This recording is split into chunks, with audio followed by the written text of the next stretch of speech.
시도기 옥독기 두 번째 시간이 돌아왔습니다. 선생님 반갑습니다. 네, 반갑습니다.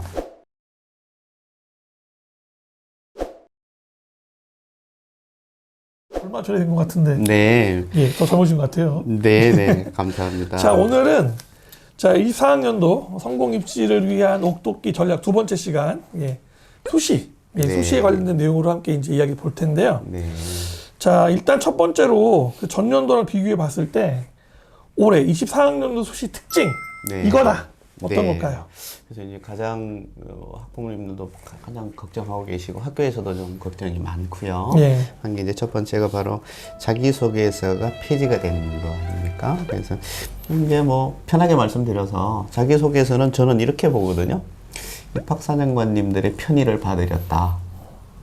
자기소개서를 보고 오히려 생기부를 거꾸로 추적해도 되는 그런 상황이 되기 때문에 어필할 수 있는 부분, 즉 생기부에는 없지만 경쟁력 있는 사례라든가 그 다음에 실적이라든가 평가 요소에 필요한 내용들을 써줬을 때 그 부분을 이제 좀 더 들여다볼 수 있는 입학사정관님들에 대한 배려였다 이렇게 보여지는데, 생기부에 적혀 있지 않은 내용도 어필할 수 있었었고, 그 다음에 면접을 통해서 얼마든지 본인의 경력이라든가 그 다음에 평가 요소들을 얼마든지 어필할 수 있었었잖아요. 근데 그 부분이 이제 없어지다 보니까 당연히 이제 생기부를 들여다볼 수밖에 없는데, 그 중에서 이제 주목해야 될 부분이 바로 자기소개서를 완전히 버릴 게 아니라 자기소개에서 뭘 보려고 했는지 부분을 조금 본다면 생기부를 좀 더 튼튼하게 만들 수 있지 않을까 생각이 들거든요. 그래서 자기소개서 1, 2, 3번을 잠깐 말씀드려보면 1번이 뭐냐 하면 진로와 관련해서 어떤 노력을 했는지 학습 경험과 교내 활동 중심으로 1,500자를 썼었거든요. 그런 내용들이 생기부 이곳저곳에서 좀 묻어나면 좋겠다라는 거죠. 그래서 그게 이제 주로 나오는 게 자율활동, 동아리활동, 진로활동, 그 다음 세부능력, 특기사항 이런 부분에서 나올 수가 있고요. 1, 2학년 종합의견 및 그죠? 그 부분에 대한 게 있는데 3학년은 일단 종합의견이 예, 쓸 수 없으니까. 않기 때문에 네네. 지금 이제 마지막에 쓸 수 있는 3학년에 쓸 수 있는 게 바로 자율활동, 동아리활동, 진로활동 세특 부분을 조금만 지금 자기소개서에서 얘기하고 있는 내용들과 좀 연결해서 뭐 자료가 좀 만들어진다면 그동안 1, 2학년 때 조금 했던 부분에 비해서 훨씬 더 진로와 관련된 부분에서 노력하는 부분이라든가, 특히 3번 사항에 나와 있었던 게 뭐냐 하면 연세대학교 같은 경우는 3번 사항에서 지원하게 된 동기하고 지원하기 위해서 노력한 과정을 쓰라고 했었거든요.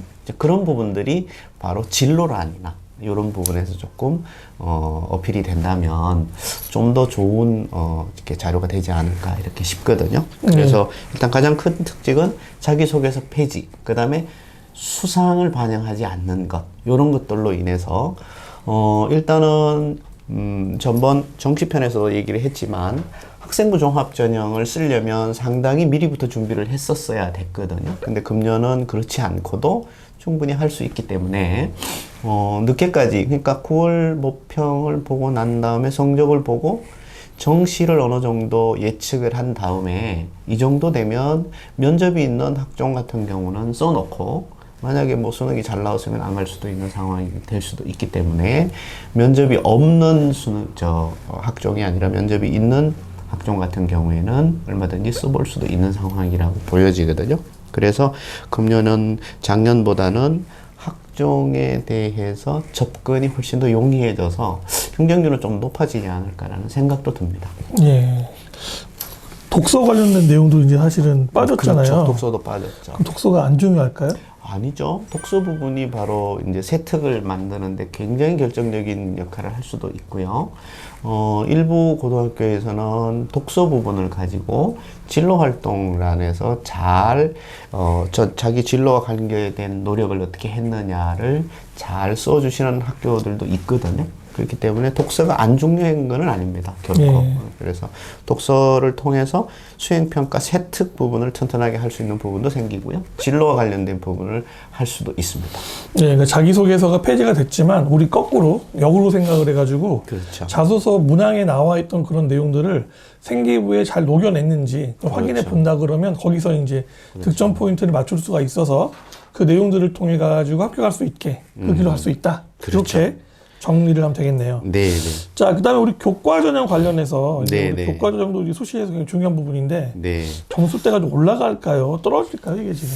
네. 그래서 지금 일부 대학들이 지금 교과 전형에서 최저 학력 기준을 상당히 많이 이렇게 완화했어요. 네, 네, 네. 그렇게 되면 결국은 지방 학생들 내신이 뭐 지방 학생이라고 좀 그런데 이런 교육특구나 이런 쪽에서 내신 경력이 치열한 학교가 아닌 내신이 좋은 학생들이 최저를 못 맞춰서 떨어지는 경우가 좀 줄어들기 때문에 그래서 아무래도 소폭 성적이 올라가지 않을까라는 생각이 듭니다. 예, 그럼 그거 감안했을 때는 교과 조정보다 오히려 학생부 종합 조정 관련된 내용에 대해서 그렇죠. 관심을 조금 더 가지고 네, 준비할 네. 필요가 있겠네요. 네, 네, 맞습니다. 이제 학생들에 따라서 보통 보면은 이제 3학년 때 그 단위수가 적어지다 보니까 그렇죠. 3학년 중간고사 끝나고 나올 수행이라든지 네, 보고서나 네. 발표에 대한 내용에 대해서 조금 신경을 덜 쓰려고 하는 학생들도 있는데 어떻게 네. 해야 될까요, 이런 경우는? 그게 조금 잘못 알려진 것 같아요. 예. 실제로 대학에서는 이제 진로 선택 교과를 훨씬 더 아주 깊이 있게 보고 있거든요. 왜냐하면 전공적 합성으로 보려면 지금 각 대학들이 발표하고 있는 게 전공하고 연계된 교과 선택에 대한 것을 이렇게 내놓고 네네. 있거든요. 그 자료들을 보면 진로 선택 교과에 대한 거를 꼼꼼하게 보시고 계시거든요. 실제로 세특 부분도 자세히 보고 있고 얼마나 잘 이해하고 있으며 전공과 관련된 예의 학업 역량이 그쪽을 통해서 많이 본단 말이에요. 예. 왜냐하면 이제 성취도로 나와 있기 때문에 세특 내용을 좀 더 이렇게 많이 보게 되고 또 어떤 교과를 이수했느냐라는 부분도 굉장히 크게 작용을 하고 있고 그러다 보기 때문에 고3 과목이 이제 등급만 나오는 과목만 열심히 하고 나머지는 거의 버리는 그런 상황은 정말 잘못된 판단이라고 저는 생각이 됩니다. 예, 아직 끝날 때까지는 끝난 게 아니다. 네, 판단을 네, 한다 맞습니다. 그러면 네, 네. 그럼 중간고사가 끝나고 나서 우리 수행평가 관련된 내용에 대해서 네네. 조금 더 집중해가지고 준비할 필요가 있겠다. 그렇죠. 이렇게 이해해야 되겠네요. 네네, 맞습니다. 그리고 예전하고 조금 다른 게, 옛날에는 뭐 학술 대회라든가 이런 것들이 많이 있었었잖아요. 그게 수상으로 연결이 되어서. 네네. 수상이 또 안 되다 보니까 사실은 지금은 참고할 수 있는 게 거의 세특에서 많이 보게 되거든요. 그래서 세특이라는 것은 결국은 본인이 굉장히 많이 노력해서 하는 것도 있지만 수업 시간에 열심히 해야 돼요. 그래서 수업 시간에 열심히 잘 듣고 선생님 말씀을 잘 들어야 선생님도 잘 써주시게 되는 것이고 진로와 관계에 대해서 노력하는 부분을 보여준다는 얘기는 수행평가 꼼꼼하게 잘 해야 돼요. 잘하고 발표 시간에 있으면 꼭 발표 좀 하고 해서 자기 전공과 진로와 관계에 대해서 어떤 노력을 하는지 부분이 바로 그런 부분에서 어필이 돼야 되지 않느냐 이렇게 봅니다. 그러니까 결국은 중간고사 이후에는 수행평가에 대한 내용들 같은 경우에 선택교과라고 ABC로 나온다 그래도 대충대충 그렇죠. 하려고 하면 안 되고 오히려 네, 그 내용을 맞습니다. 잘 만들므로써 내가 학생부 종합전형으로 합격할 수 있는 방법들을 만들어 나갈 수 있다. 이렇게 네, 이해하면 맞습니다. 되겠네요. 네, 네. 자, 그러면 종합전형도 이야기해 봤는데 마지막으로 논술 전형도 있잖아요. 그렇죠. 자, 논술 같은 경우 약간 학생들마다 좀 설왕설래 하는 것 같아요. 그렇죠. 자, 문과 학생들 같은 경우 인문논술 어떻게 봐야 될까요, 이걸요? 인문논술은 이제 제가 얘기하는 것보다 우리 선생님이 얘기하는 게 훨씬 더 아닙니다. 예. 그래서 인문논술 같은 경우도 사실은 실제로 인문논술에 성공하는 학생들을 보면 준비한 학생들이거든요. 예전하고 좀 달라서. 그래서 인문논술로 정말 정시에서는 어림도 없는 학생이 붙는 사례들도 있단 말이에요. 지금은 예전하고 많이 달라서 준비한 학생들이 많이 붙는 걸로 알고 있어요. 그렇게 해서 인문논술은 그래서 준비하는 학생들이 꽤 많은데 예.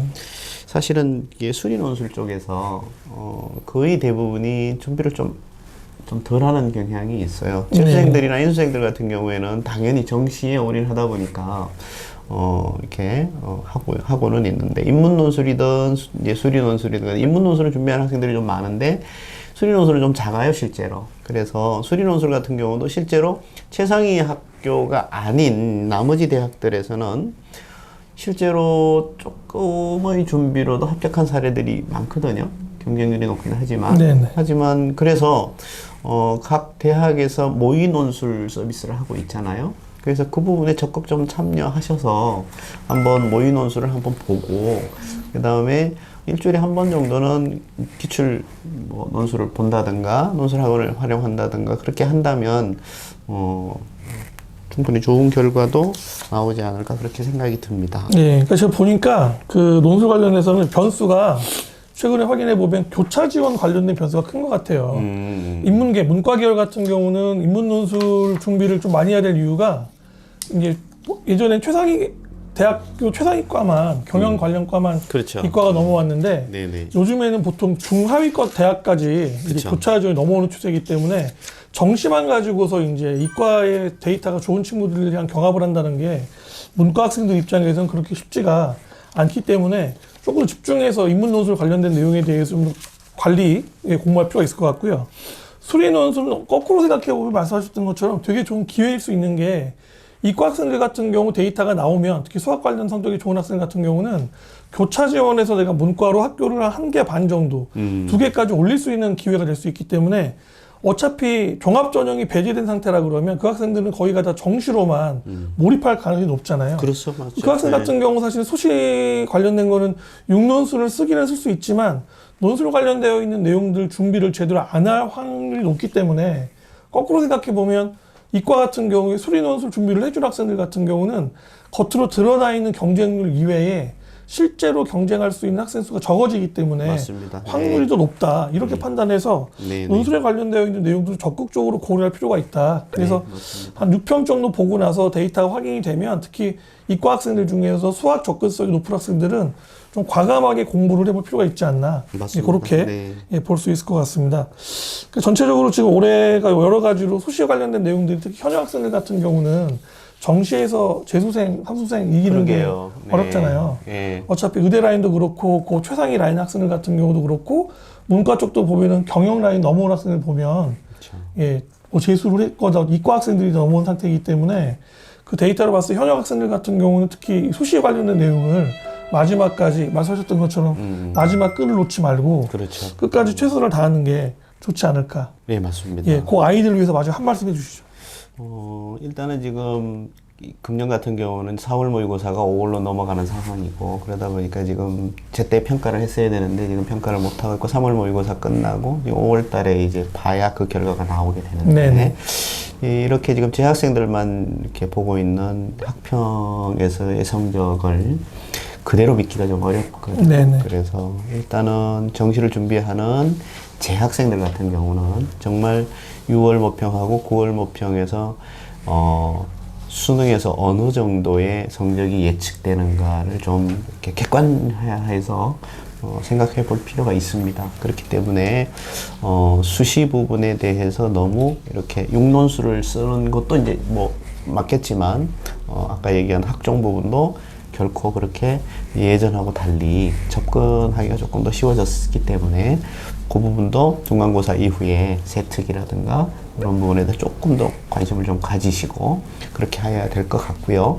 그게 전혀 아니다 싶었을 경우에 논술을 그냥 보겠다가 아니라 조금 미리 좀 모의 논술도 좀 참가해보고 실력을 좀 가늠해 본 다음에 그 다음에 정시로 몰이를 하는 게 맞지 않은가 이렇게 이제 보여집니다. 네, 알겠습니다. 자, 여기까지 해서 올해 24학년도 수시 관련된 성공 입시에 대한 일반적인 형태의 전략 내용들 알려드렸고요. 또 다음 편들 통해 가지고 구체적으로 어떤 전술을 써야 우리가 붙을 수 있을까? 그런 요소에 대한 내용들을 이어서 설명해 드릴 수 있는 시간 갖도록 하겠습니다. 선생님, 감사드리겠습니다. 네, 감사합니다. 감사합니다.